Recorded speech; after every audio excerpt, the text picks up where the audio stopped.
living is definitely at the center of the whole concept. How do we live together? How do we live intentional lives? The goal isn't again to have some kind of idealist absence of conflict, but instead a more productive and healthy way of processing our differences, of celebrating them where we can, of working to find some kind of comedy together, where and I think that your film really captures that really well in it, in following that community building. So if you could just speak a little bit about that intentionality behind the college itself.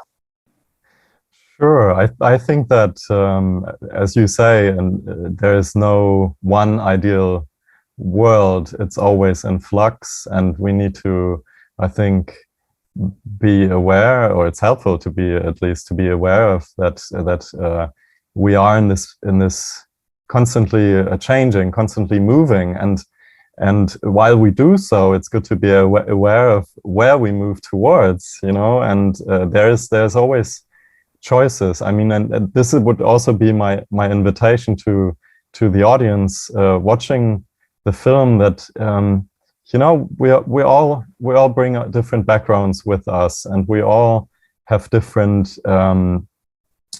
paths. With different also possibilities, different abilities. And but the question is really, what can we do with what we have?